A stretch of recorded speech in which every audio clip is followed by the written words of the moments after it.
Hello and welcome back to another episode of the Physiology of Endurance Running podcast. We've got another guest with us. It was a bit of time between having guests on, but it was great to welcome another guest onto the show. So today we interviewed David Chalfen, who is probably unknown to most people, but is actually one of the probably most respected coaches in the UK, and is coaching a lot of athletes who aren't quite at that pro level, but a whole group of people who are sitting just below that. So the likes of Jacob Allen, Flurry Grierson, Ben Alcock, Jonathan Escalante-Phillips, and John Beattie, and all of these guys are running sub 14 minutes with 5K and 10Ks in the 28-minute range, and some great half marathon times as well. Lots of them in the 62s. So a really strong group of individuals. He's been in the sport a long time. So we basically spoke to him about how has he seen the running world change over the last 20 plus years? How has his coaching approach changed? And how has that looked as things have transitioned to going more online and just the changing landscape of races in Europe versus everyone doing the London Marathon, for example. So it was a really interesting chat, a bit less sciencey, but more about how just, I guess, the practicalities and the ethos around coaching and how the UK club scene has evolved over the last few decades. Yeah, I think like you said, less science today, but I think some good discussion and maybe spark some sort of thoughts for people listening. If they're considering a coach or if they have a coach, we talked about online and in-person coaching and how that's adapted and how a good coach would maybe approach coaching from the coach's perspective as well, which I think is useful to think about if you're thinking about getting a coach, or if you're being coached online. Like what are you getting out of the relationship? And I don't think it would be surprising, but like our view is that the session, like we said in the podcast, in the interview, the session that we might set on a Tuesday isn't as important as the relationship we have with someone we coach.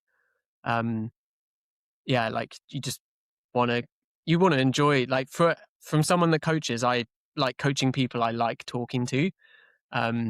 I think after this we've both got coaching calls, and I'm really looking forward to talking to the guy I coach, just having a nice catch up. And we'll talk about sessions and we'll talk about race plans, but I know that I'm going to enjoy the 40-minute chat I have. And I think that's probably the foundation, right? And that's one of the big discussion points we have with David is really that's where you should be approaching it from as a coach, we think. Absolutely, yeah. And he did put a bit of a challenge out on actually what is the role of sports science, I guess, in supporting that. And that was an interesting debate as well. And I think it's good to be challenged on your beliefs as well, and I think we're all on the same page, to be honest. But that was really good. He's also got a book that has come out recently, which Owain can tell us a bit about because he's read it twice. Yeah, I've read it a couple of times. So it's called A Few More Laps, a deep dive into the sharp end of running and coaching. It's basically a bit of a memoir from David about his sort of life in athletics and the sport, and then sort of his experiences and views and feelings about things like coaching, the sort of UK running and club scene, which we refer to quite a lot on here, and maybe have realised that, first of all, we have a lot of listeners that aren't in the UK.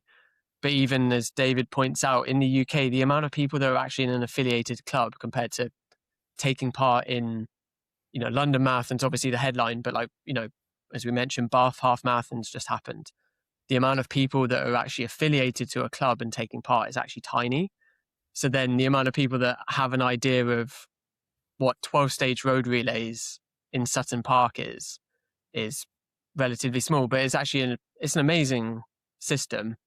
I've always said to people, if you want to understand your place in running, go to watch 12-stage road relays, and there's 60 clubs with, on the men's side, 12 runners, and for all of the English clubs, they will have done an area relays 2 weeks before, with another 60 clubs involved. And there's you just realize there's an obscene amount of quality club runners in the UK. I think it does quite a lot to sort of humble you on your position of where you sit in the sport. Like, I know I can go find a park run and go first finish it. But if I go to Sutton Park, I'm probably, maybe running the 200th best time on the short leg. There's a short and a long stage. So it really, really grounds you about where you sit in the sport as well, which I think is quite useful at sometimes. Yeah, 100%. I mean, I think the UK, obviously, we haven't got loads of like world champions in the longer distances. We compete pretty well in the middle distances, but the depth, I would say, in the marathon, for example, is absolutely insane. And I was doing some comparisons with other similar sized countries and probably similar interests in running, like for example, Australia. And our depth in the marathon, the amount of like men running sub 220, for example, is over twice as much as those you'd have in a country like Australia. The depth is just insane. And obviously running standards are going up everywhere globally at the minute, but the UK scene is on fire at the minute. It's ridiculous. Yeah. So yeah, definitely we'll put a link in the show notes, but if you want a running book to have a read through, I think it's a really, really nice read. Sort of chronicles a life in the sport and how that's interacted with sort of David's life as a whole. There's whole sections we didn't touch on. He spent some time in Kenya, spent some time in Spain. There's some really interesting stories in there. So definitely worth a read. Check it out in a link in our show notes as well. As always, as well, we're sponsored by SAW. So we've both been sent the graphene vest, which I've now done a session in it on the treadmill. So I've put it through its paces in some warmer weather because outside of my garage, it's not been very warm the last few weeks. I've not wanted to risk wearing a vest outside. And yeah, unbelievably comfy, ridiculously lightweight vest. Have you weighed it yet? You told me you were going to weigh it. No, I need that. That will be one of my things to do today. I actually got a day free where I can do things like weighing vests on my coffee scales. I've heard you might need some specialist scales to get a weight for it. Some scientific instruments like in the Llandaff labs where it goes down to like 0.0001 of a gram or whatever. So you don't give someone a caffeine overdose, right? Go in there. But no, it's an unbelievably light vest. It looks so cool in person as well. Like, I really think, to the point where I'm thinking like, okay, what races can I wear this in? Like, I've got a SAW club vest, but I want to wear this as well because I think it looks really cool. Which, normally I would just wear my club vest, but I think it's a really cool vest. There's a bunch of other new kit on the SAW website. I reckon, Dan, you would look really cool on the London Marathon start line in the leopard print vest. I think that would turn some heads if you wore the SAW leopard print. I don't know if I'm a leopard print kind of guy, but I think I'm a speed suit. You live in the valleys, so. what are you saying there? No, it's I'm still need to pick mine up from Owain, but it looks very, very cool.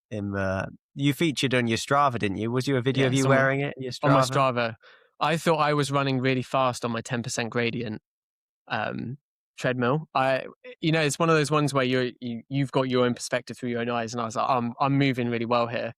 And then Rachel got some video of me when I was running, and then I watched the video back, and I thought, God, I'm moving slow. It's always the same though, isn't it? Like, it's like when you see a video of you racing and you go, oh God, that's quite underwhelming, isn't it? Yeah. I always think if you go run around the indoor track, and it was when I did your PhD study and the 2K, it was a 2K time trial, wasn't it, on the indoor track? 2K time trial, yeah. And I thought, you're running around an indoor track with the banking and stuff, you're like, God, I'm moving so fast here.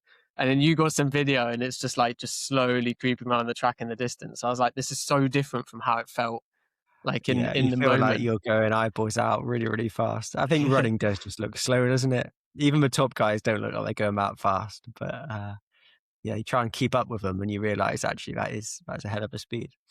Yeah. but yeah, check out the Saw kit, especially as summer might allegedly be coming. You want to get yourself some nice summer kit as well. There's a bunch of summer kit dropping on Saw at the moment, and yeah, you look really good, feel really good, enjoy wearing the clothing, which is a big part of the sport, isn't it? Enjoying what you wear. So yeah, check out Saw. Thank you as always for their support. Yeah, absolutely. And like one more shout out before we let you enjoy the interview with David is that we've a couple of, well, what is it, 2 months ago now, we launched Patreon, and some really, I guess thank you to everyone who's gone and supported us there. I really, really appreciate it. Coming out this week will be a debrief with Jake Smith after his Bath half marathon 4th place. Probably not quite the position he wanted to finish in, but I think looking at the splits and the footage I've seen, he couldn't have done much more. So I'm recording that later today, which will be a really, really good chat. And then we've got Jen and Owain, who are talking about their roads to their respective races. Rotterdam Marathon for Jen, and I can't remember the name of your trail race, which is really bad of me. Right, yeah, I can't either. Run through Lake District Trail Festival 53K, bit of a mouthful. But it's a Home Nations International, so England, Wales, Scotland, right? Ireland? Ireland as well? I think Ireland. I haven't seen an Ireland team be announced yet, but I'm keeping my eye out. So yeah, running for Wales as well, which will be cool experience. Yeah, the Welsh vest on. Yeah, very, very cool. Yeah, myself and Jake are going through our preparations for London Marathon each week. So if you're interested in that content, then yeah, go visit the link in our show notes. So we'll leave you now with this interview with David. Enjoy it. We enjoyed recording it. Let us know any feedback and comments, and we'll leave you over to the interview. So we're really excited today to be joined by David Chalfen. David is a running coach. He's an author of a really, really good running book, A Few More Laps, a deep dive into the sharp end of running and coaching. David does, I guess you can correct me if I'm wrong, but a mix of in-person and online coaching. The in-person is primarily with Highgate Harriers, in London.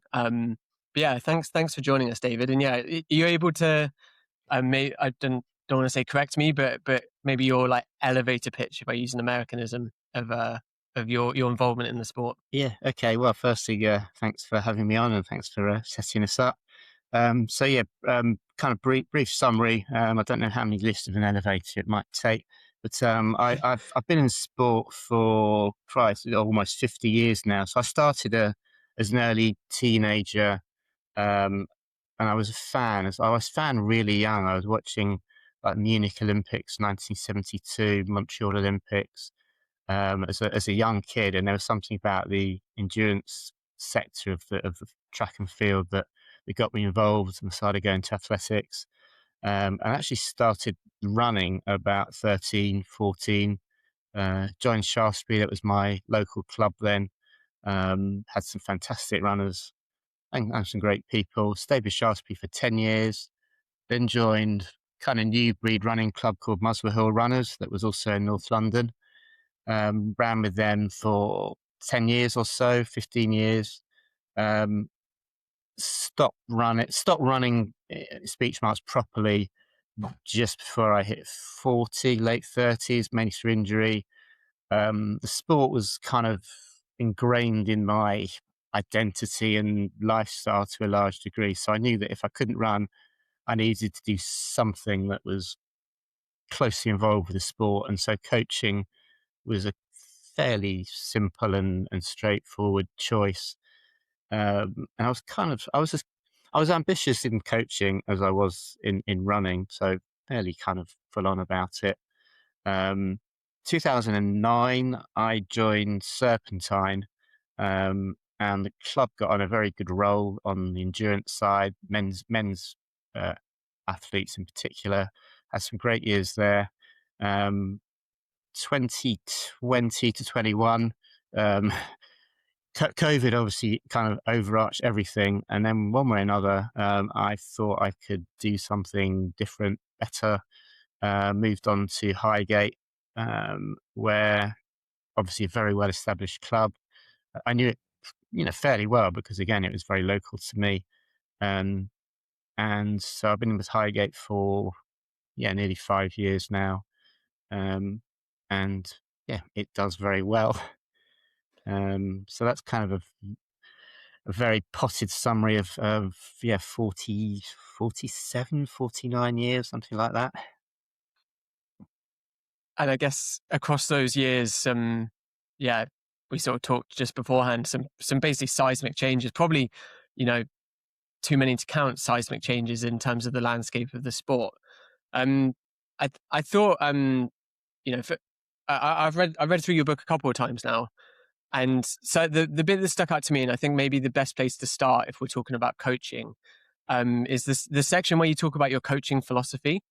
And I think maybe not to give away the book or the story in the book, but you're working through your athletics qualifications, and you were asked what's your coaching philosophy, and you don't say it in the book, but I imagine your first thought, and if me and Dan were asked this, I think our first thought would be, based around thresholds and building your thresholds. But you come to the point where you say, and I'm going to quote here, "I liked seeing people succeed at their maximum level and wish to be in a position to be a relevant part of their success." Which really stood out to me because there's no mention of the sessions you're going to set. There's no mention of how long someone should do a long run. It's talking about your, intrinsic feeling with coaching. And I just wanted to start asking about that and whether you think that's a good sort of motivator behind a good coach, maybe, is forgetting the specifics and actually your feeling at the end of the day coaching. That's well, you're certainly going for in the deep end there. So that's an interesting one. So this philosophy thing. I preface the stuff about philosophy that the idea of coaching, sports coaching distance runners, do well, and the grand idea of philosophy, but kind of deep human truths. So when I was doing this and kind of had to think through it and write through it as part of the kind of senior qualification, I thought this would be fine because I'm a kind of, as coaches go, and historically I'm a writer type person. I think about things, so I'll get some stuff out. This won't be a problem. I wrote what I thought was kind of some reasonable things, and then the coach, the facilitator, who I mentioned by name because he was a super guy, very helpful, David Harriers. He kind of prodded and prodded and prodded, and he said, I don't want stuff about putting stuff back into the sport. I don't want stuff about just sticking in the sport because it's important to you. I want, why are you doing this? So he was really kind of pushing me. And then he was kind of he wanted me to get to the point where I said, look, I like the idea of people succeeding at this thing, usually partly because they're good at it and partly because they stick at it. And I like the idea that I'm part of it, which starts heading in, it's a bit kind of egotistical, which I tend to steer clear of. So that's how we got to that point. And I suppose linked to the words that you quoted, because you're, the title of your podcast is very much science-based physiology, and you're talking about threshold and sessions and stuff. I do think that fundamentally coaching is people. It's a people business. It's a people activity. And the more I've been in it, and the more I go through it, and the more I think about it, when you come out the other end, and when you think about the big buzzes and the big excitement, it's not because someone broke 30 minutes for the first time, or got a medal in the national champs. Exciting as those things are, but the big things are, this is a great person. I'm so glad I've spent time with this person. They enjoyed it. We enjoyed it. It was a great experience.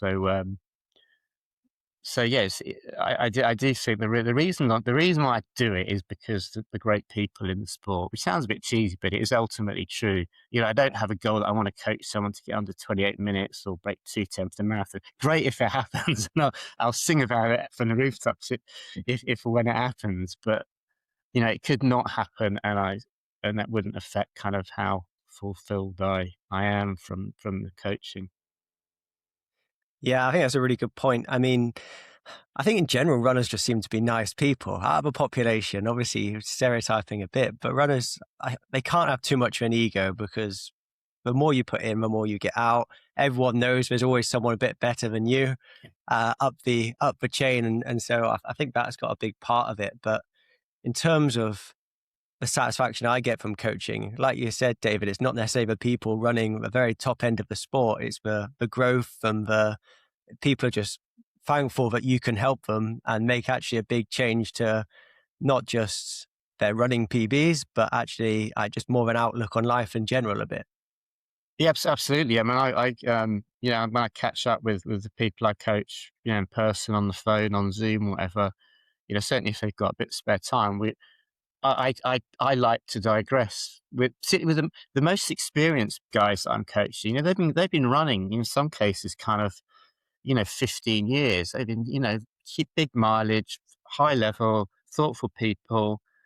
Know huge amounts about the sport themselves. So sometimes I think the minutiae about some of the training stuff and the goal setting and the splits. I think they so much of that is almost kind of given, and it's just a sounding board, if you like. So often the conversations head down various well, philosophical things, usually to do with sport, to do with the running, on various aspects of it. And yes, I find those conversations very, very interesting. There's only kind of so much you can say about, if a guy was hoping to run 66s through 400s and they're 67.5 because it's windy and rainy. I mean, you can't spend, once you've kind of made that point, there's not a lot more on that. So yeah, I do like the people, their views on things around the sport, alongside the kind of nitty gritty of the techie detailed stuff.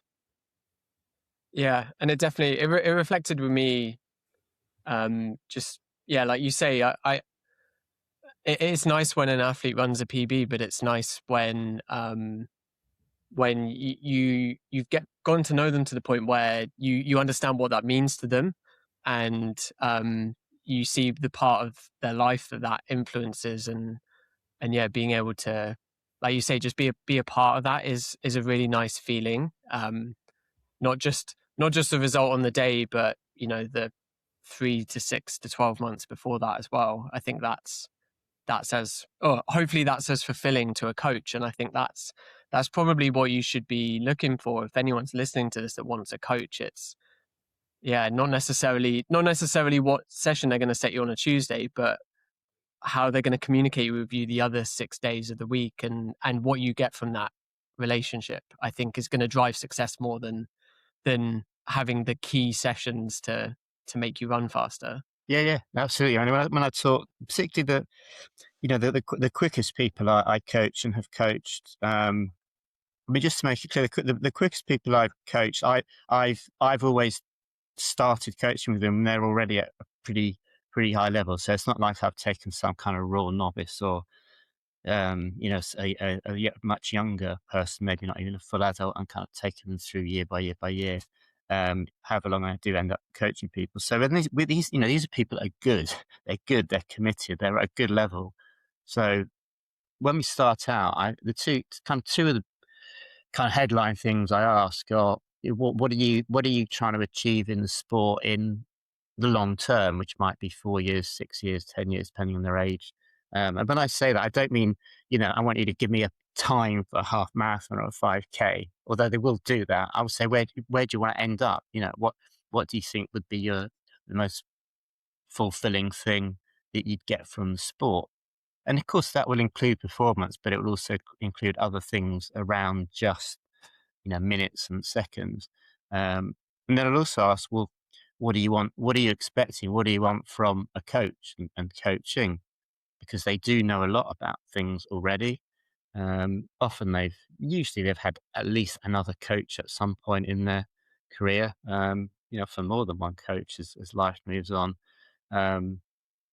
So yeah, it's kind of what do you want from the sport, from the coaching link, and so where do you think I fit into that?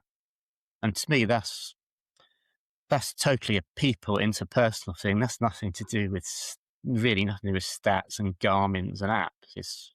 It's an interpersonal relationship that you're kind of working out where it might go, and should it happen at all? and B, will it work? Should it work for both sides, and where might it end up? And I guess that was sort of one of the areas we wanted to talk about as well, is some of the guys you work with, especially at Highgate now. I think that the two you discuss them in the book, but sort of the two main guys, or at least worked with at the time of writing, is Jacob Allen and Alex Lepetra. I think I pronounced that right. Yeah. Who are both. I've got Jacob's PBs in front of me. He's a 13:47 5K. Yeah, 43. 43. 43. Sorry, apologies. If you don't correct it, so yeah. And I think also, they're obviously, anyone that follows the UK sort of, say, is domestic scene the right word? Has seen both of them at the front of races, as real sort of leaders of the sport in the UK. But they also both have 9 to 5s, which I think makes it quite interesting, and how you then work with them, because again, the content you see on like YouTube is like Jakob Ingebrigtsen, and he has all day to train in Sierra Nevada, whereas Jacob and Alex are working around full-time jobs, and I guess I just wanted to sort of ask, what are sort of the challenges and learnings you've got from coaching these really high-level guys that are also balancing day-to-day life? Because I think that's most of our listeners as well. Absolutely, yeah. I mean, various things have changed in a relatively short time since I wrote the book. So, but just on a coaching level, so I now coach. So again, some of these names might be familiar. So, John Beattie from Leeds, who he's been running sub 30 10Ks for the whole of this century almost. Flurry Grierson, who's Highgate, a younger guy, great cross country runner. He's on YouTube as well. You will have seen yes. He's one of the, he does a super YouTube. Jonathan Escalante Phillips from Cambridge and Coleridge, who's quite well known, and Ben Alcock from Bedford. Both of those the last 18 months. And as it happens, they're all really similar levels. If you kind of look at their PBs, they're incredibly similar. And yes, as you said, they've all got jobs. So teacher, lawyer, pensions consultant. John Beattie's interesting in that he's a professional coach in his own right. He's had a very long career as a runner, and so he's kind of slightly different in that he's already a coach. So when you make the point about how much you compare or learn from what the super world-class elite are doing with the kind of special setups they have versus how much you can not copy, but how much of it is kind of replicable or suitable for people who, as you say, don't have all day, every day to only spend every kind of waking minute focusing on stuff to do with their running. I suppose very simple. Two simple things. One, in my view, is that certainly for the long distance people, the marathon people, I do have debates and thoughts and views and dilemmas about mileage for these people. So when you when you learn about some people who are doing what I call huge mileage, which for me is like 120 plus, and they're full time. Well, is it even working for them? How well they're doing would slightly less mileage be kind of performance neutral? Don't know. And then how much of that would you, given that most of these top guys I coach do like doing a lot of miles, and they would all equate their performance level and levels of success with the mileage they do. So I use the word cautious. I don't just transfer mileage because these are what the top people do. I do think about, is this worth the risk? How much of this might be relevant? How much of it is just, to use the easy word, junk? Although I don't use that word too much. And the other thing is the extra bits, which shouldn't be extra because they're integral. But the easy example to give is call it strength and conditioning, core, basically not non-running training, training that supports your running but is not aerobically based. And so at what point, this is a rhetorical question, at what point do you suggest to someone you really ought to be spending whatever it is, two sessions, 90 minutes, 2 hours a week doing, core, plank, lunge, whatever the minutiae are. And at some point, and with the same person, you might be saying, it's really important that you get 8 hours sleep or 8.5 hours sleep. And at what point do you think, well, you're asking them to do extra stuff that takes time, and they're busy, and you have some idea of their working hours and structure because they tell you, and some of them have more varying degrees of how much they work and how much they control exactly when they work.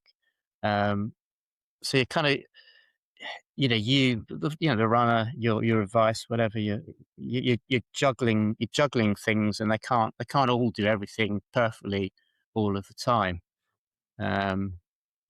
So yeah, I mean, you get interesting debates. I'm sure. I don't know where both of you sit individually on this as runners and coaches, but one of the debates that I've heard literally since I started coaching, probably when I was a runner, you get, as an example, you get runners who are running a lot of miles, call it 90 miles a week, 90-some miles a week, and they do no conditioning at all. And as a coach, you say, look, if you do no conditioning, you do get the odd injury. If you spend 40 minutes doing some resistance stuff that is conditioning, and you lose 5 or 6 miles out of your running because that's 40 minutes. The number of runners who have said, I'd always do the miles. I'd always rather do the miles. And as a runner, I was kind of one like that. And I think as a coach, it's like if you can only do one or the other, and you're already doing a whole bunch of miles, and you're doing no conditioning, it's like, what do you think is probably more likely to be of short-term, medium-term, longer-term benefit to performance, injury avoidance? I'd say you're probably better doing some conditioning. Many runners have got this, but also quite a lot haven't. So yeah, I think it's go on, David, sorry. So those are the kind of things that crop up. Then I sort of think other things, for example, again, you're the scientist, so you might not be back on this, but I would say that some of the physiological testing appliances, some of them I think are these worth having? Are they worth spending the time on these things? Are they worth spending the money on these things? I mean, a current example would be linked to double threshold training, or that, and lactate testing in the field. So, you can, if you wish, do lactate readings, huge frequency of them during your own training, at a cost, literally at a cost, because you have to buy the tabs. So, one person I coach, he's a good club runner, but he's not kind of super elite. He likes this stuff, and he takes a lot of very detailed lactate readings. Only one. Another guy I used to coach headed down that path.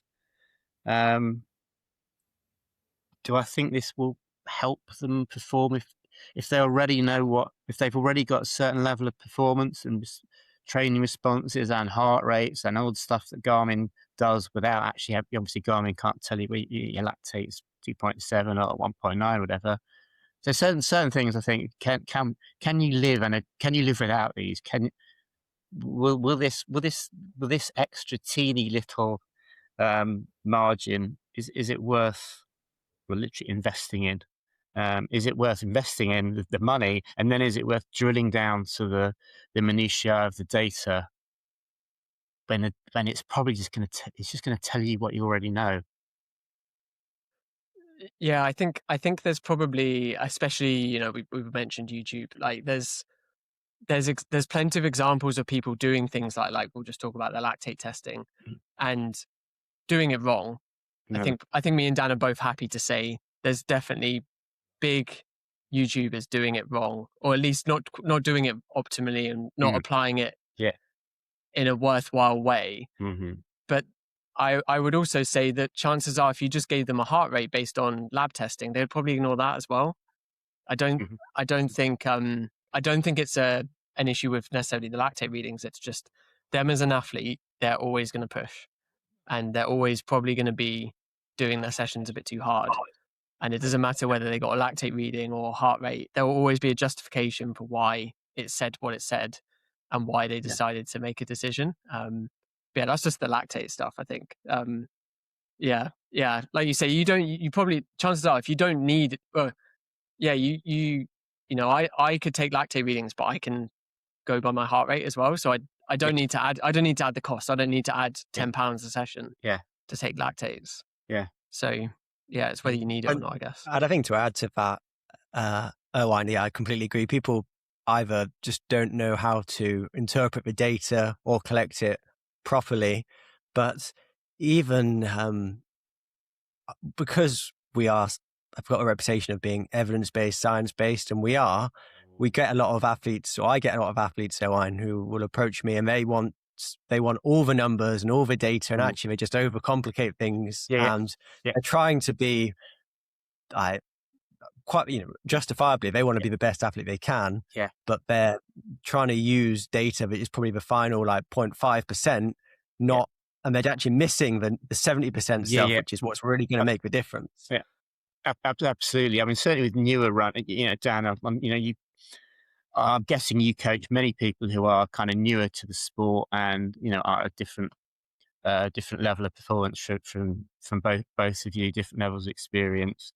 And so, the data, there's the amount of data you can have and it is available versus the amount that you want to focus on. You two, and hopefully myself, we kind of pick through the noise. I've had people, as an example, people said, what do I do about my cadence being 180, 164 when I'm trotting along at 8-minute miling? It's like they think that's the kind of questions because it's kind of worth drilling into. It's like that's what your cadence is when you're jogging. It's it's not a problem. What's your cadence when you're running at a threshold is probably something to examine more. So there's so much data, and it's like, what do you do with it? Where do you go with it? Even on physiological testing, as an example. And again, you might not be back on this, but once you got an experienced athlete with years of performance, and lots about their training, their racing, where it all fits in, what they do. Then the testing, to me, when you get it done, is pretty much telling you kind of know what it's going to tell you. So again, you might think I'm sloppy and lazy, but I don't think I've had a person who I've coached who I've coached in a certain way with including all the minutiae, run by run, session by session, where they've had the standard kind of battery of tests done, sent me the data, gone through the data, and we've actually changed anything of how the training goes. I mean, one of the kind of big hitters that I mentioned before, one of them, he has testing, kind of about most years, I think, and so I've had a couple of his sets of data, and it's all kind of very interesting, and it's and it basically confirms, here's exactly what we'd expect him to be, because this is what his 10K performance is, this is what his 5K performance is, this is what his half marathon performance is. They all line up as you'd expect. He's kind of moving towards the longer distances, and the VO2 max and the anaerobic threshold and the running economy. They change by tiny amounts, very small amounts, I would say, year by year by year. And again, Dan, both of you may be, but certainly Dan, because it's your job. What I don't know, but I know it's potentially relevant. There is a margin of error in these tests, and I don't think it's kind of minuscule. It's a margin of error that may be material or substantive. Absolutely. I think especially with the gas data more so is that there is going to be some level of error. There's going to be, error at the machine level, but Yeah. also some day-to-day variation as Yeah, well, yeah, just yeah. from like between the athletes. Just like we know that sometimes we turn up at a race and it is an A Yes. day and we have a great Yeah. race, and sometimes it's just not quite that A day we'd expect. Yeah. And when you're talking about people who like Jacob Allen, who have been in the sport for 15 years, and those level of improvements you're going to see are quite small, then it does Yes. become hard to see changes in the test data. Yeah. I mean, in defense of lab testing, because I think I need to come in here as a I as a you to. say, but no, I completely agree with you, David. But actually, if you're collecting data for data's sake, then that's not a good use of time. You need to be able to action stuff from the time and money that you're putting into the testing. For me, I find it really useful if I'm coming, I haven't got that background for someone, and I know, but actually I'm just working with an athlete. I don't know much about them. Absolutely. And now I can actually see like, what is their profile? What is their strengths and weaknesses? And that is really useful and just allows me to know what is easy for you, what is hard for you, what is like a threshold based effort for you. Yeah. But when it comes to the elite level, I think that first test is the most interesting in that you can have athletes with obviously similar physiology if they're competing at the same performance level, but some people might be achieving that through having a really big VO2 maximum and just not very efficient. Yes. And some people might be a bit, could be the opposite, actually a small VO2 max, but they're super economical, very good at converting that oxygen into speed. And that's, I think I completely agree with thresholds.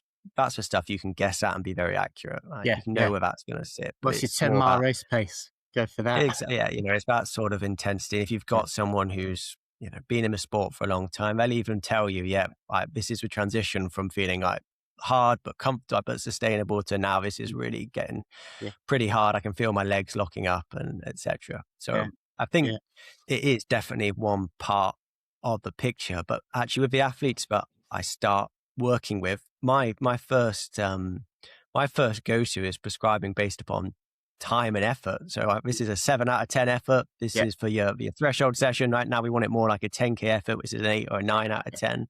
Easy days, we're talking a 2 or 3 out of 10. I'm not using heart rate. I'm not using lactate. And I think having a lot of people are jumping straight into some of these newer coaches potentially who haven't got the background in the sport. They jump straight into, right, we're going to use all the data, lactate, heart rate variability, muscle oxygenation, whereas starting from just the basics, by basics, I mean like the essential tools, not necessarily that they are what you need to start off run coaching, but just starting with the basics of how does that feel? How hard is it?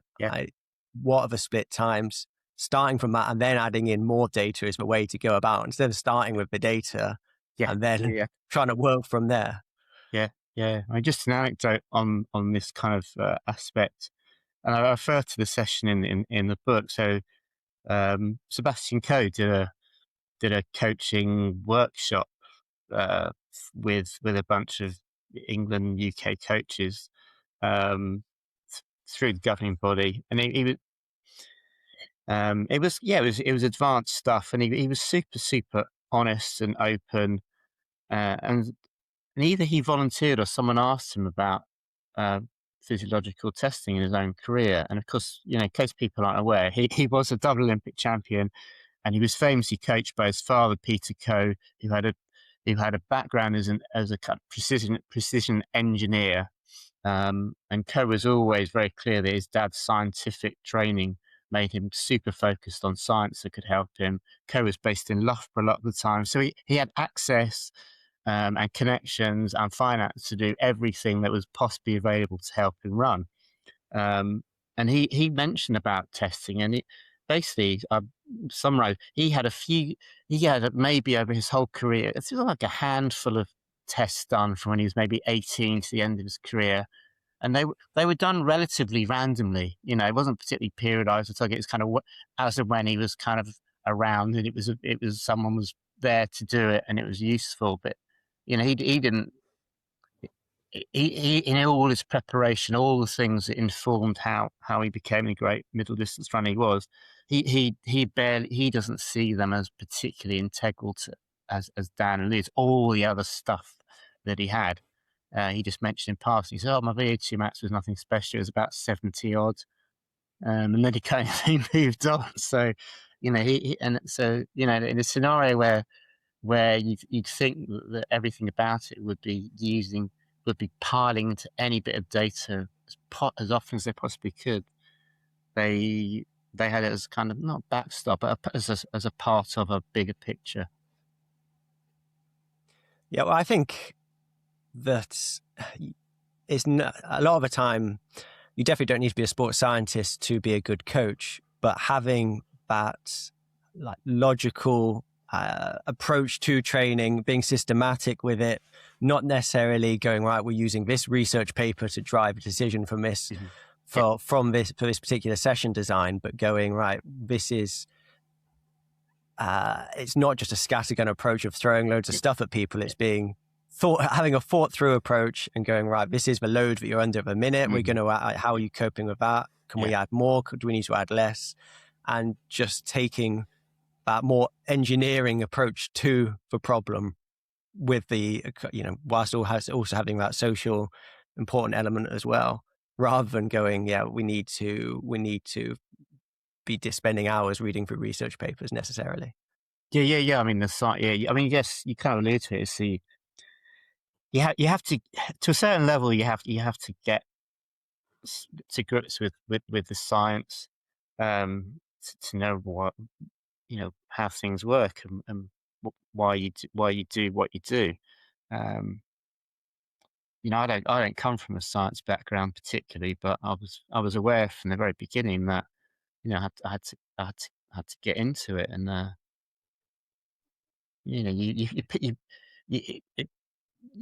you find out which of the bits that and it eventually takes you back to like your school and your studies. So to me, in the basic sciences, and applying it to running coaching would be chemistry, physics, biology. And at school, I was pretty good at chemistry. So the stuff to do with chemistry that relates to running, that's fine. Physics I really hated and was really bad at. And so the things to do with movement patterns, those are the things that I really have to work hard to understand it. And biology, again, that's kind of in the middle for me. So where one, as each coach will have their own, call them strengths, weaknesses, areas of development. But each coach will sit at different bits of the spectrum across different parts of the science that you need.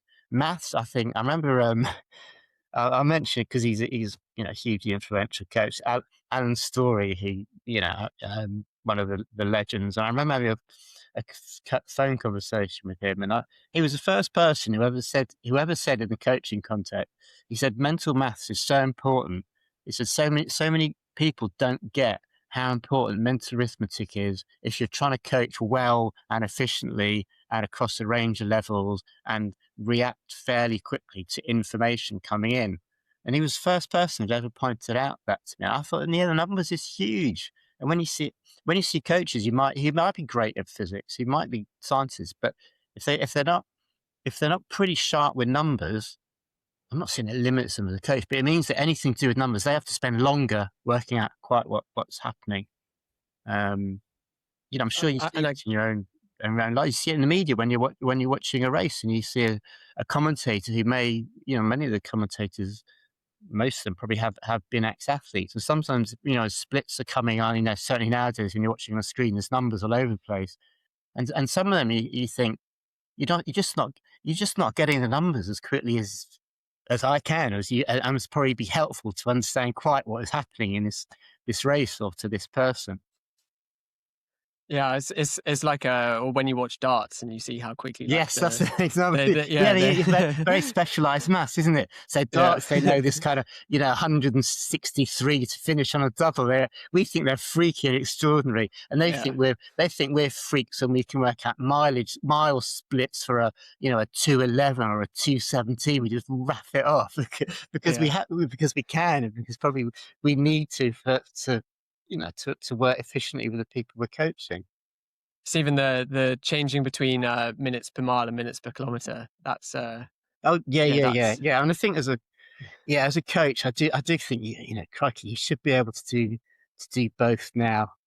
Yeah. And certainly, if you're coaching in the UK and certainly in London, basically chances are you'll coach a bunch of people from Europeans who only do kilometers, and you'll also, one way or another, you'll encounter people from the USA who don't really understand kilometers as a concept, as if it's an incredibly difficult, arcane thing to kind of do this conversion of, one is a 1.6. I mean, it's incredibly simple to get your head around. So yes, the tricky thing is miles per hour. When people do, I'm sure you come across this when people do their stuff on a treadmill, and they tell you it was 12.9 kilometers an hour or 9.7 miles per hour, and of course we don't by default think about that. And when people tell you that, you have to start fiddling around with the numbers to kind of put it back into data that is more readily workable with for us.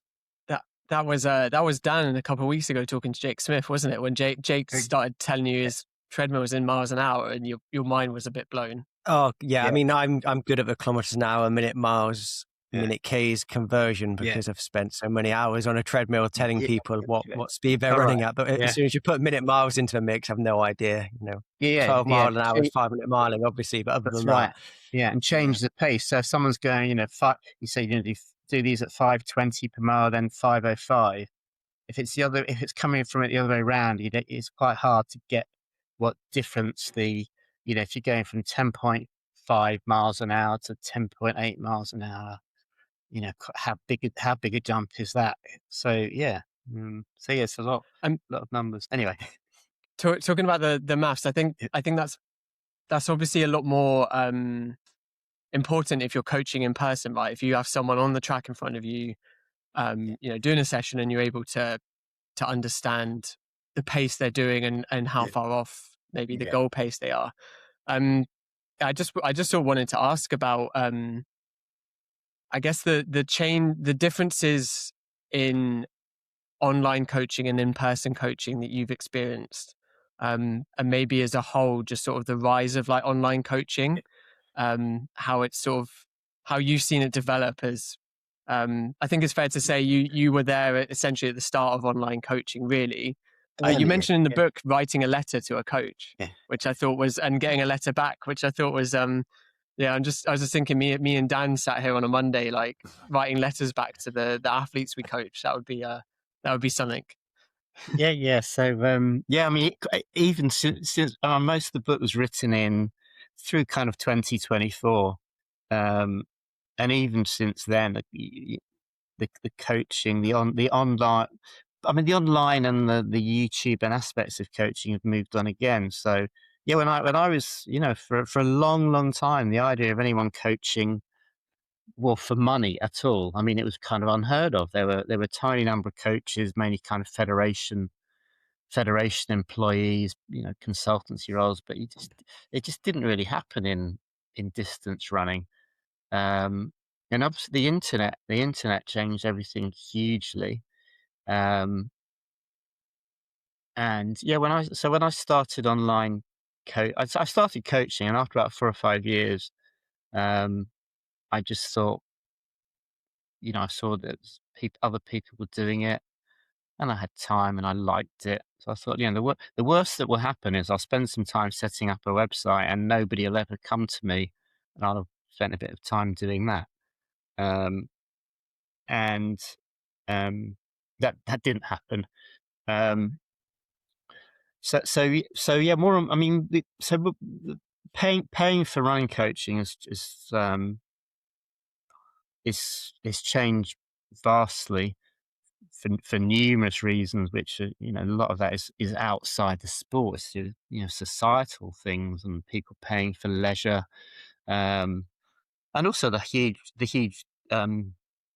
widening of people who do the sport. So, as you know, if you're a very high level runner, chances are you will find people like us. You'll find people that are kind of love coaching and expect to do it as a volunteer, because it's their vocation, it's their passion, it's their part of their leisure, however professionally they go about it.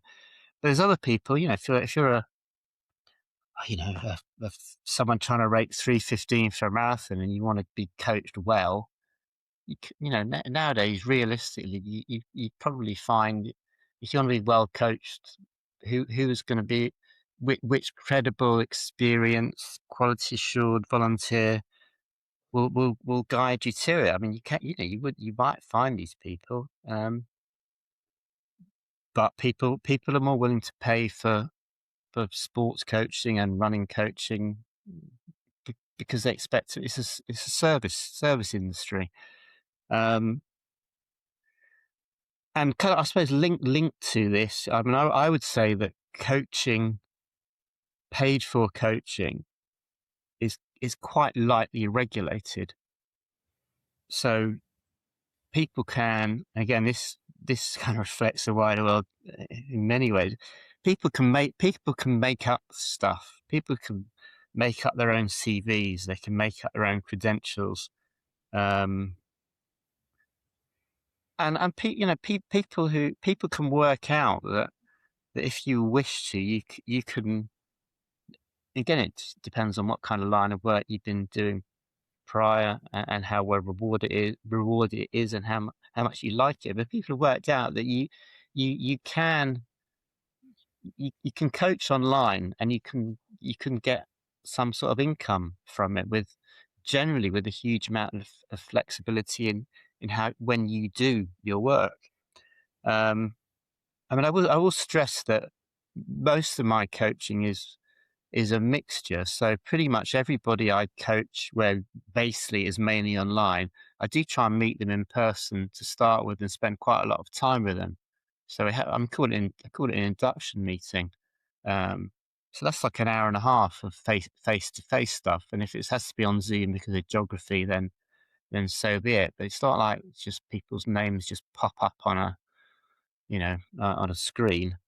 The individuals that I coach on a volunteer basis, and occasionally on a paid basis in the club. Yes, you will tend to see more of them. You tend to have much more dialogue and contact with them. And being honest about it, it's because of the level of runner they're at.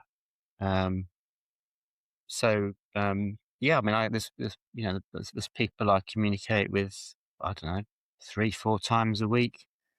At the top level, there's people I communicate with much less frequently who I'm coaching commercially. But it's what work. Again, this sounds a bit cheesy, but within reason, it's got to be what works for the runner. So there's people I coach who pay me, who I have to chase them to actually get any feedback from them. There's people I coach who pay me who will kind of ask me queries once or twice a week, maybe. And both of those are fine if that's what suits the runner, and I can live with it. I mean, I use the word reasonable when I start with anybody, whatever the basis of it is. I say it's whatever we find is a reasonable level of communication, and I deliberately choose that word because it's very subjective. So if someone thinks that we should have a discussion after every easy 5-mile run they do, I'd probably think that's a bit unreasonable, because you can't sustain that with everybody. I'd say that I mean, there's some people I think do. People I coach commercially who get, in my view, they get very little from me, but they're happy. It's fine. It's what they're seeking. So I don't have a again, you'll be aware of this. So there's people who have different coaching packages officially. If you pay me gold, premium, whatever, you get X, Y, Z, A, B, C.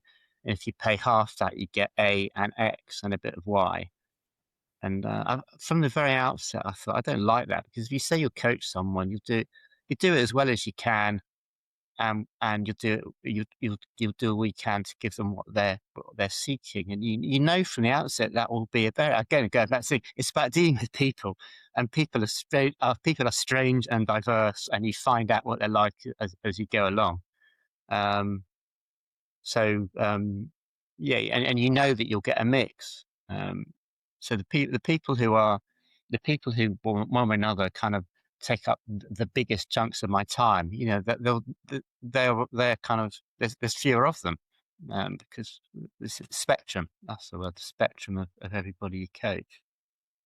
I think I guess just a couple of points on that. I think that I noted just one of my thoughts reading the book, like selling yourself as a coach. I reckon it's easier. It's very easy, and it's almost innate for people that have grown up on. I reckoned Instagram and LinkedIn.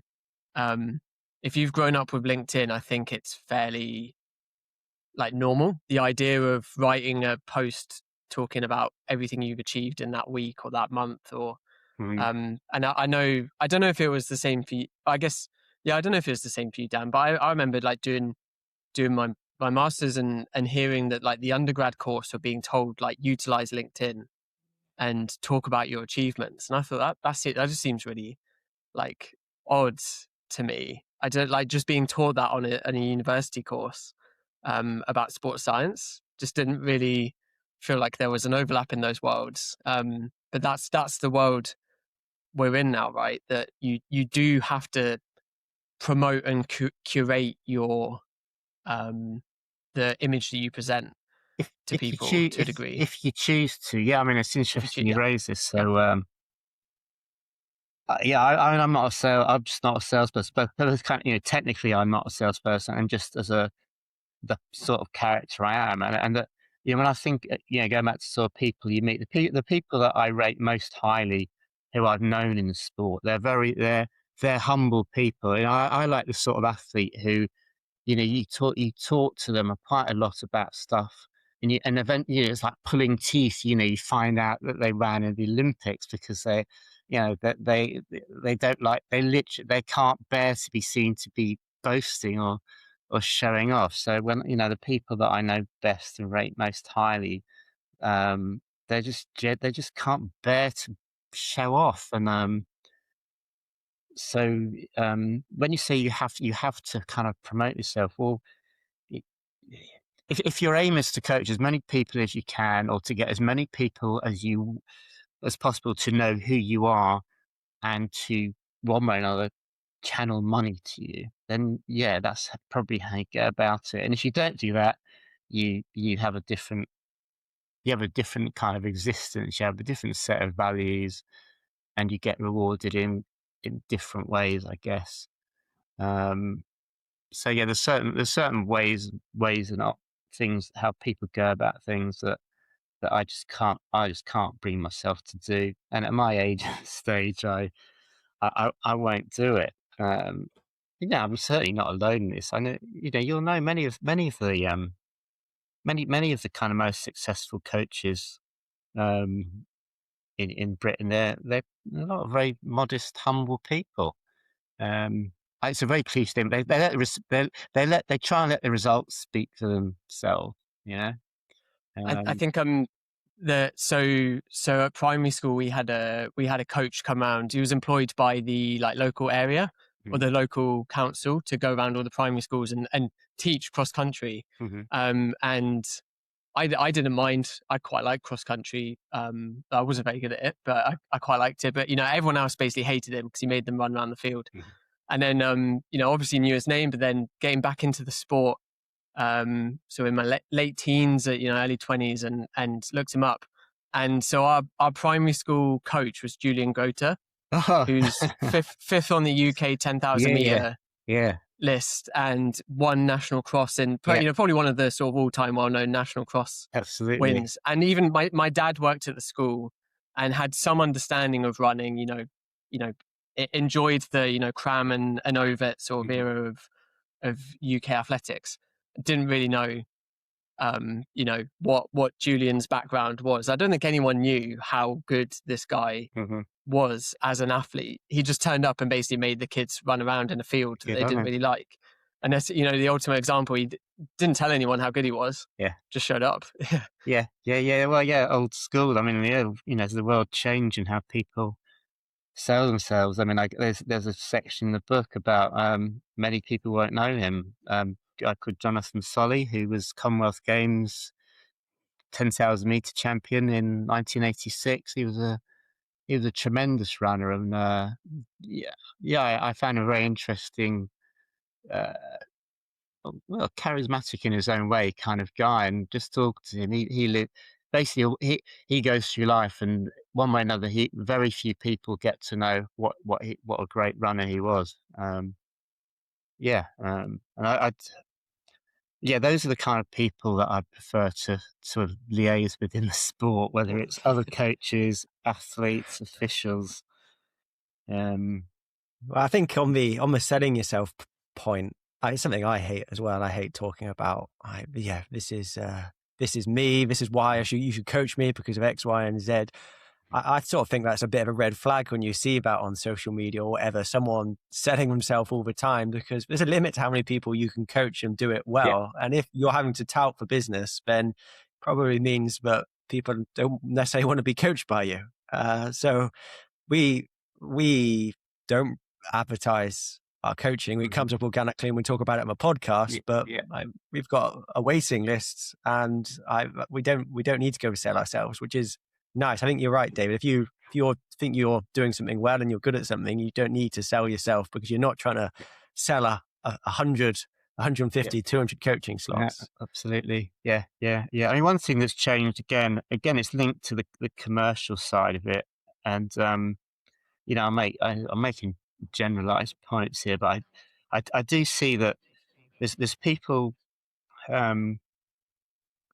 there's people trying to make a living from the sport, and it seems that they're actually in the sport to make a living out of it. And I'm referring to coaching, so they go from not even being in the sport to being a well-known through social media coach in an incredibly short amount of time, and there seems to be very little about them that suggests that they kind of care about the sport other than what it can bring them in kind of finance and prestige, if you like, or just being known.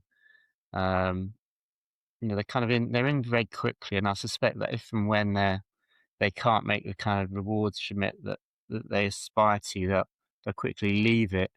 Versus people that have been in the sport for long periods of time, and then gradually, you use the word organically, gradually things change, and that they have possible ways to kind of make some sort of income from it, and they kind of utilize that. But that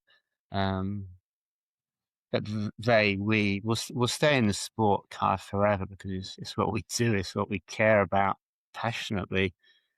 I do see that as a kind of new, well, quite in some ways a radical change over certainly over my lifetime in the sport. And I made some notes on this kind of thing. I just wrote sport, lifestyle, industry, entertainment, influencers, and so we come from it as sport primarily, and it affects our lifestyle. And now often it seems like it's an industry.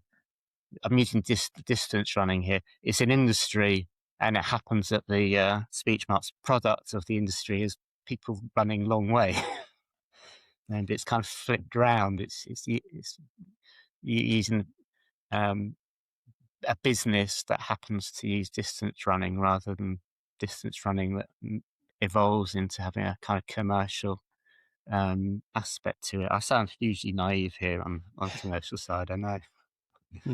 It's funny though, isn't it? Because there are so many people giving up their time and volunteering at local clubs, and some of them, some great coaches, you can get coaching for free, like you're coaching at Highgate, David, and to be able to just turn up and have you with all your experience coaching you is incredible. But at the same time, I do think that commercializing the coaching space allows someone to make it their profession and to invest more in the athletes that they're supporting and go and do all these qualifications, which would be, for some people, they could be a volunteer coach and go and do that because they're in a privileged position to have other sources of income, which allows for flexibility. But I do think you're only going to improve the coaching space if there are more professional coaches. But then that also comes with the question of how do you go about regulating that? Like you said, we've already talked about it. There are plenty of people selling coaching services for a lot of money, but the quality is probably not what is advertised. Yeah. I mean, that kind of links to one of the things that we haven't really covered yet, and you kind of mentioned we might address it is kind of roles of governing bodies in the sport and in coaching.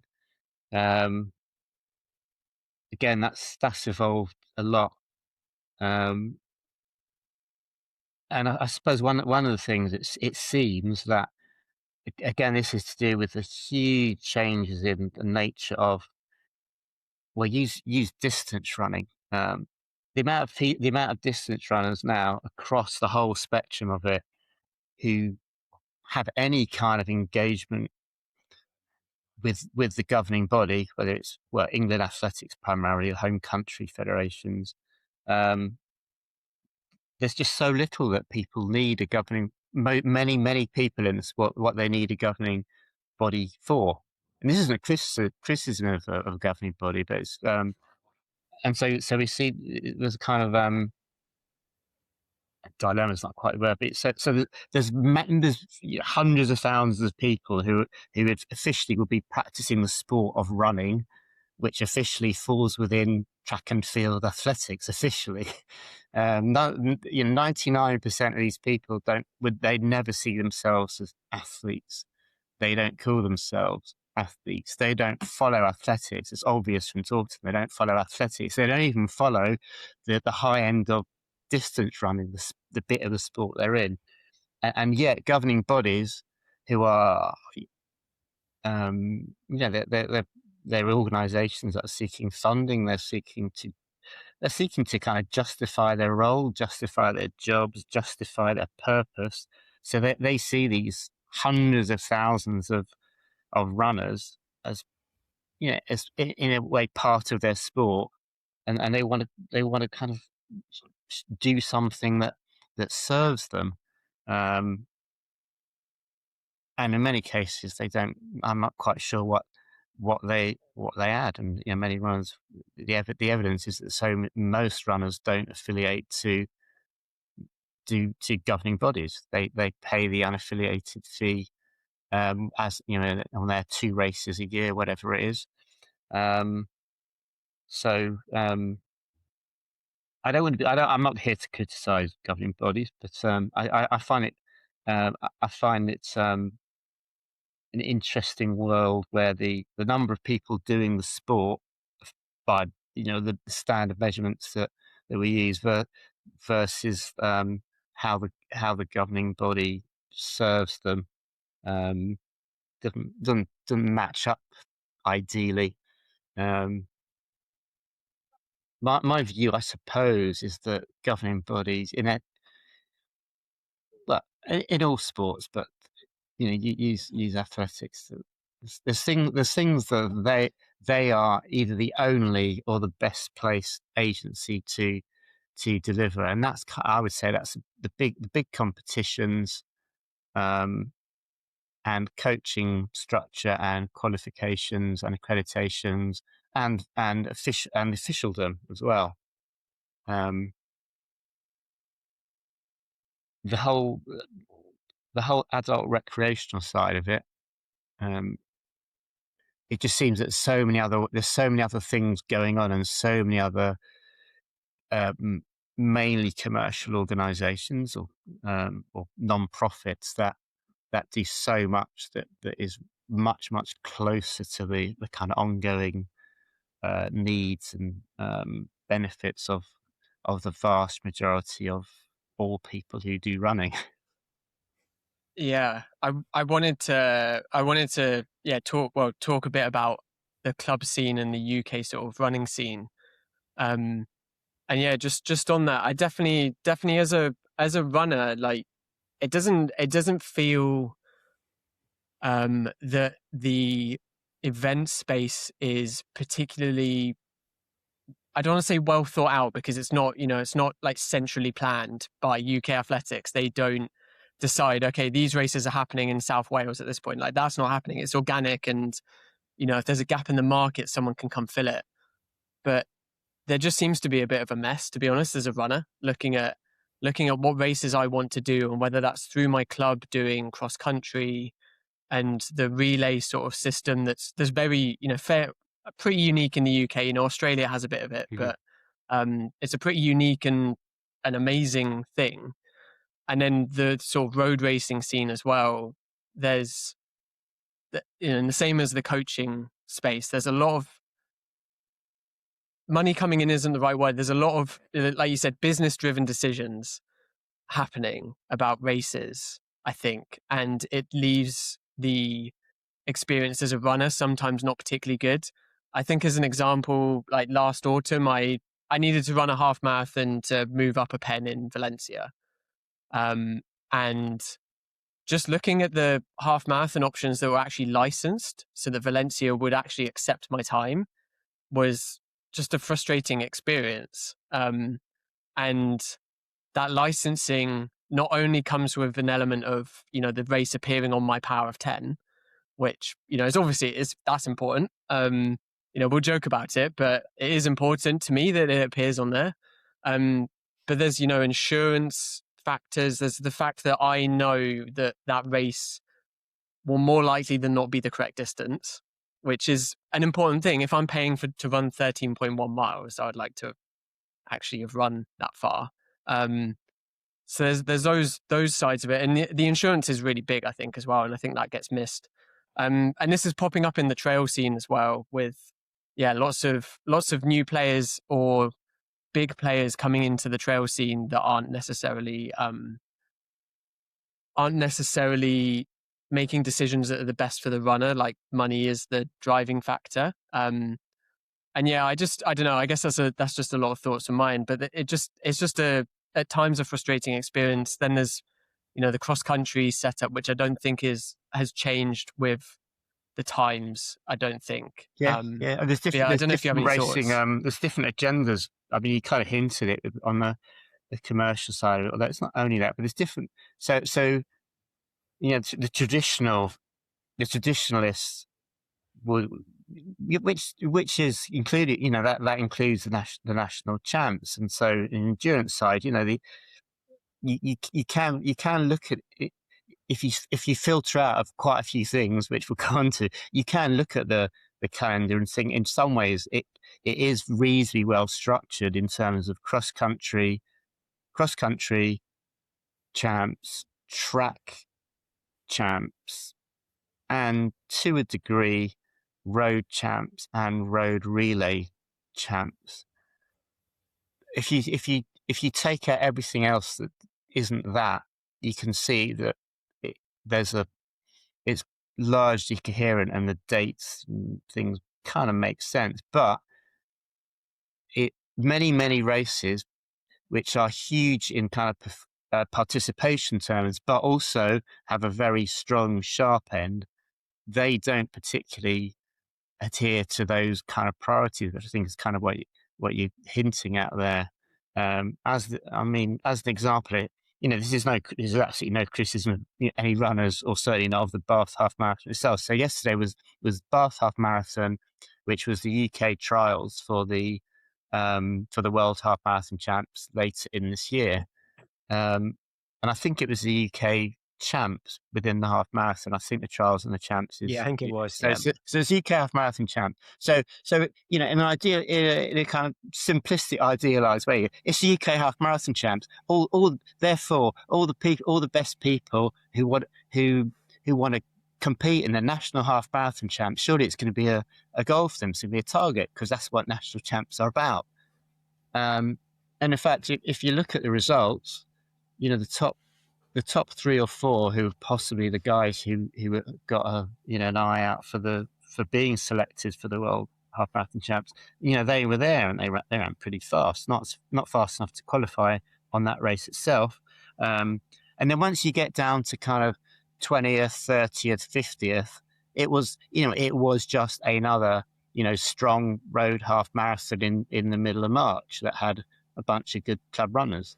But there was nothing particularly say, God, what a brilliant national champs race it was. And that's because Bath, I think it's largely because Bath, there's a tiny number that I've just alluded to, and then there's whatever, 15, 20,000, I don't know. And that, so numerically, that's the 99.5% of the people there have got nothing to do with it being the UK champs, which are they're using it as a standalone target in itself, outside of any kind of national goals, or they're using it as prep for Manchester Marathon, London Marathon, Brighton Marathon, whatever. So the Bath Half Marathon won't be particularly tied in with many other any other events. So the same about Great North Run. It's whatever it is, 60, 70,000. And it's just, there's a tiny elite, which is very, very tiny. And then it kind of tails off pretty quickly. And it's clearly that they've made their choices. They know what they're doing. They know what they're doing and why they're doing it.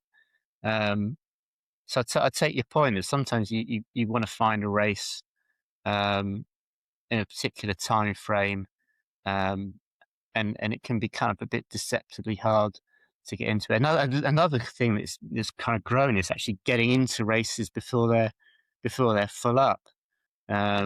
Certainly, some of the high profile road races that are going on now, like Saturday there was a podium 5K in Leicester, super stacked race. Friday night was the Friday night under the lights in London, and in a way it's a nice problem to have. So you've got performance focused road races, which is great, run by people that know things really well and set everything up for the runners. And a good sign is that strength in depth in the club scene is booming. 5K, 10K, all the long distances. The strength in depth is in a really, really good and improving place. So you put those things together, and you've got a capacity for 80 people tanking around Battersea at 7 o'clock in the evening, or 100 people in a race. So things do get very full up. So maybe Dan, you're probably at a level where it's not going to apply to you, but Owain, it's possibly you've tried to enter a half marathon. You say, 71, 72, whatever. And so sorry, full up, and you can't say, "Hey, but don't you know who I am?" So so good. Wish I could. Pretty good club runners have to be very kind of quick out of the gates just to enter things.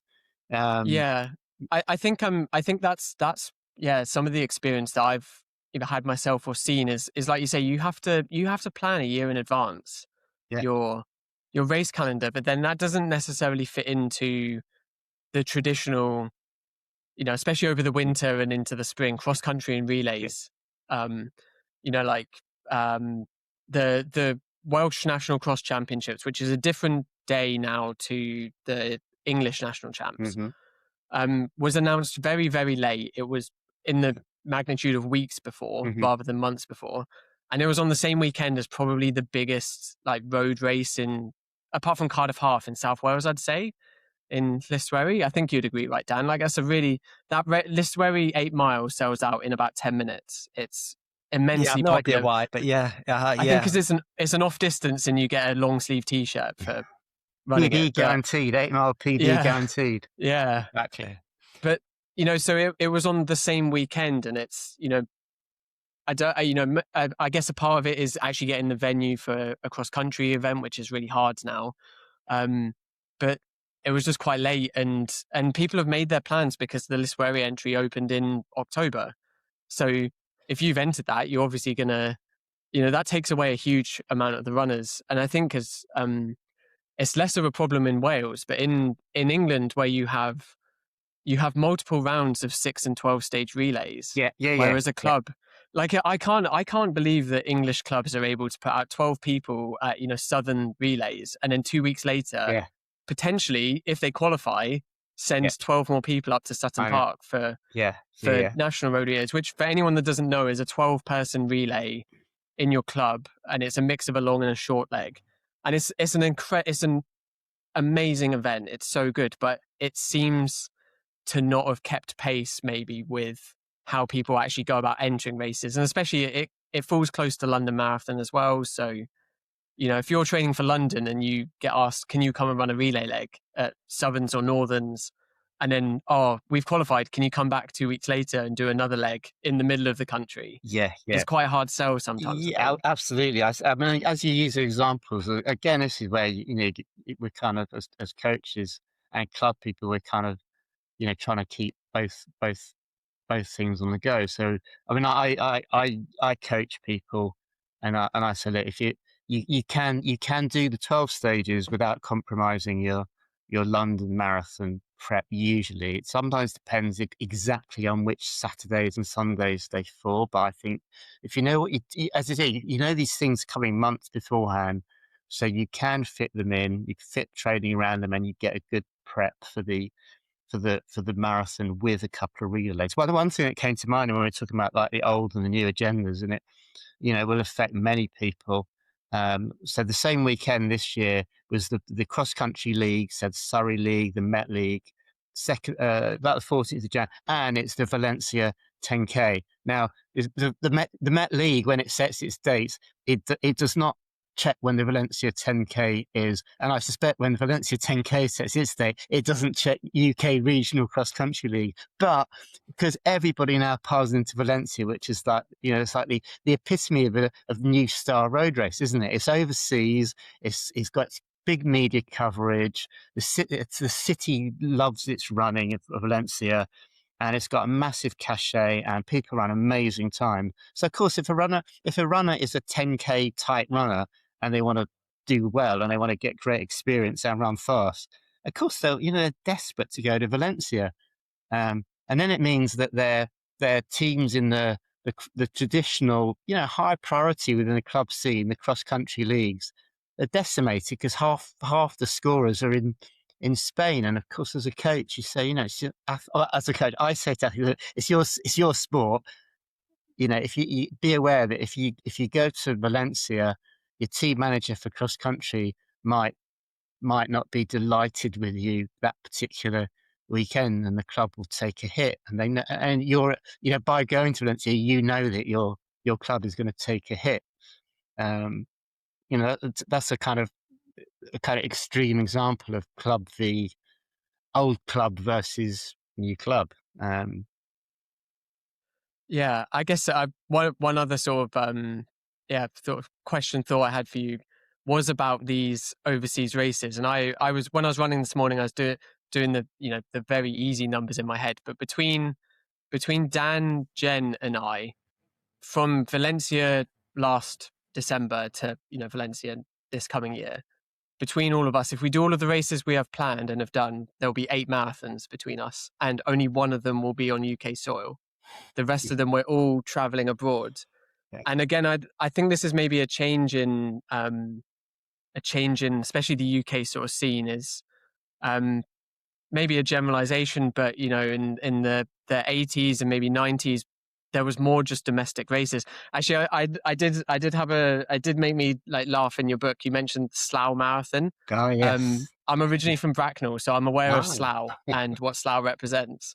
And I just thought the idea of Slough even having a marathon is it just doesn't compute to me. But that was the case. There was a lot more domestic marathons, and also I guess globalization and cheap airfares mean you can fly to Valencia. Absolutely, yeah. But I don't think it. I think it always raises a question to me why there isn't a good autumn UK marathon.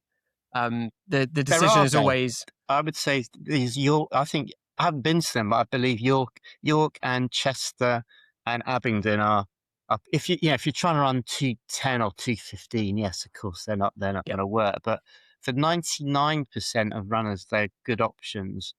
I think they're good. I mean, one thing that the sort of races that you're talking about, I do think that's linked into, as well as like the big Sasasa stuff you mentioned. I do think it's linked to this obsession with PBs and perfect course and perfect weather. Yeah. So because of their location, their climate, the street layout, Seville and Valencia are just perfectly poised for for this. I think Copenhagen also has been kind of added just in the last 5-7 years. That's become hugely popular. So again, you'll have heard this. People say London Marathon's not a fast course, because it's not quite Valencia, it's not quite Berlin. Even say London Marathon's a slow course even. I think, it's so slow that, Kipton ran 2:01 and a long time ago, Paul Radcliffe ran 2:15. It's that slow, is it? I think people are so obsessed about the kind of tiny minutiae about perfectly flat. And I think the London weather is, they start the race at 10 o'clock on the last Sunday of April, which often is, asking for less than optimum temperatures. That is a factor. But the obsession with absolute perfect terrain and perfect everything, I do think that's a factor with people going abroad. And sometimes I think it's overdone. Again, you're the scientist, but I have a take that if you're trying to run even 2:15 for a marathon, if you're going around a bend, not even a very tight bend, but go around some sort of curve, that's different from people trying to run 2:02 for a marathon, because the velocity and therefore the impact of anything that's less than perfect on the mega fast versus just bloody damn good. So yes, I think that the overseas stuff.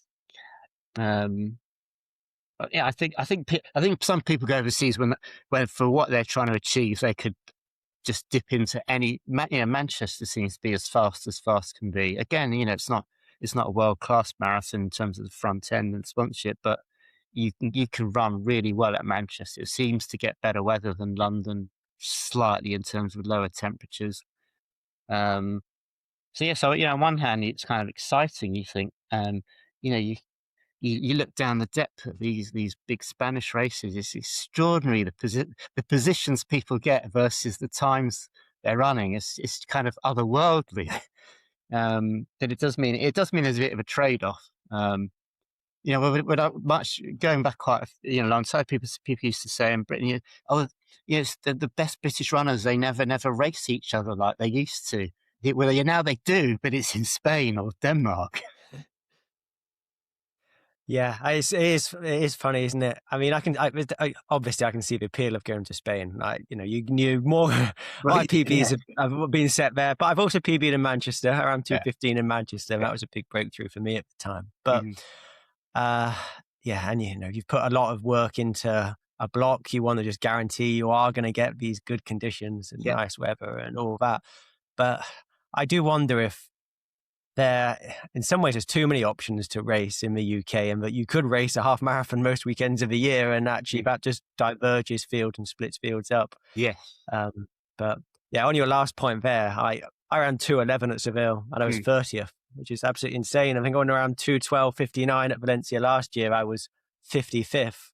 Whereas if I'd been in London, that would be, running 2:11 at London would probably get you a top 15 at least. Yeah. I mean, these big races, they know what they're doing. They make their choices. So for whatever reason, Seville and Valencia, they've decided it's worth speech marks supporting runners at 2:11, 2:13, 2:15. Other races, London doesn't really do that. I would say. And the bigger US races, New York, it falls off pretty sharply. So, the top 6, top 10 is breathtakingly good. The times they run, given the nature of the course. But you look at 50th place in New York. Yes, it's nothing startling for a major world marathon.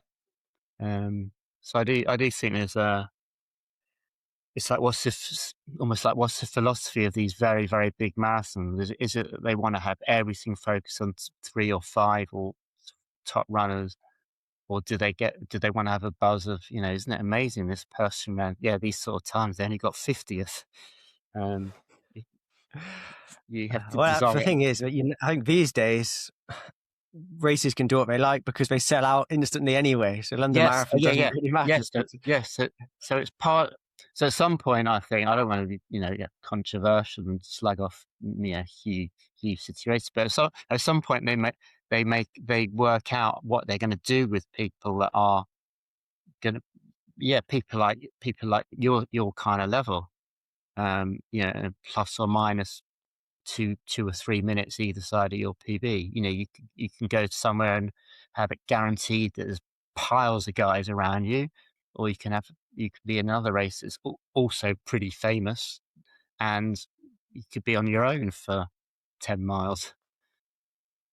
Yeah, I mean, it's particularly evident in the women's race where it is a separate Yes. start, elite only. I think that certainly would put a lot of people off running that and going to one of the races in Spain, etc. Yeah. I mean, with the London Marathon, I've been on the elite start a few times, and every time you've got to run a bit faster to make sure you get the hotel and get on that Yes. starting line. Yeah. I see that with the guys, and I think the first time I did it, well, I'd run 2:18 and I got a hotel, and now then I ran 2:12:59. That was just enough to get a hotel, and this year you had to run sub 2:12 to get a free hotel spot, which is a few years ago you run that time you'd be first Brit, and obviously there's lots of things going into that, but it's interesting. I guess I had one final question. I don't know if Dan had any more, but I guess just whether you want to take it through the lens of just Highgate or the sort of running club scene as a whole. But I think there's probably a lot of people, especially in the UK, that like you say, run but aren't necessarily in the club scene, and probably don't have any idea what we're on about when we talk about road relays and Sutton Park. And but I just wondered if you could just if you just had some sort of feelings or reasoning why someone should look at their local club as someone that's been in the sort of club space for decades at this point. What's the sort of selling points of a club? I as a real kind of headline level, I said, going back to thinking about it as a people sport. So I would always say that however busy you are with your life, you'll get more buzz, you'll get more experience, more fun out of running if there's something with some other people in some of your running. Very simply, however kind of hermetic you might be. So the most straightforward way still, I think, of bringing other people into your running, to whatever, however frequent or infrequent it might be, is simply to join a club.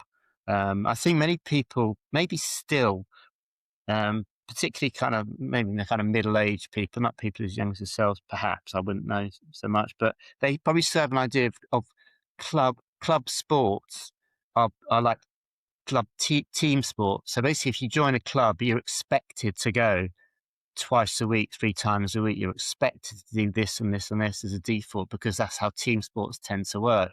But individual sports, certainly running clubs, I don't think everybody realizes it's whatever you want to make of it. So there's people that are in running clubs, who train 3 times a week with the club, and 2 or 3 times a week, and other days they see club mates because they're their friends. So their running club kind of takes over their life, and that's great if it suits. There's other people who dip in far more infrequently, because this is kind of not where the running sits in their life. But I still think you'll get stuff from joining a club and dipping into it. You get stuff that you'll enjoy and remember that you can't possibly get if you just totally a one-person band doing everything solo.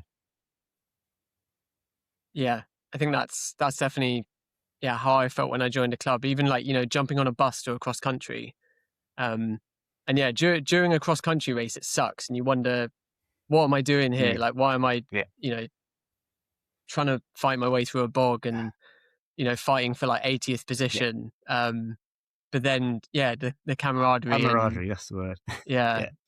just the shared experience, and is definitely, yeah, something to take away. And I like your point as well that yes, it's a club, but also it's an individual sport, so it has a slightly different twist to the classic sort of team sports as well, which I quite like. It is nice that it enables you to vary how much you put in to it as well. That's a nice added bonus, I think, as well. Yeah. Like you can't join a football club and not actually play in the matches, really. Yes, that's right. Yeah.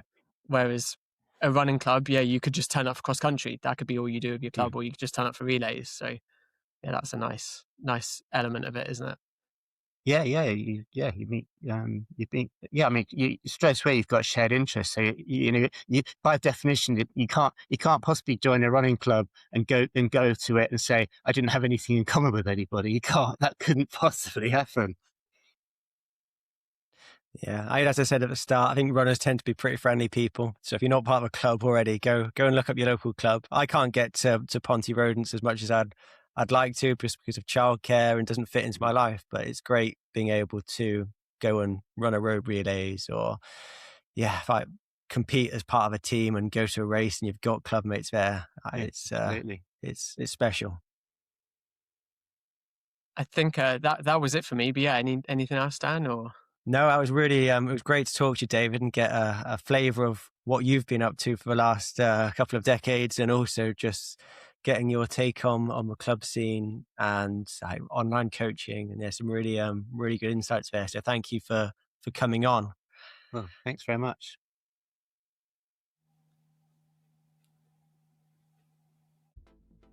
Thank you for listening to the Physiology of Endurance Running podcast.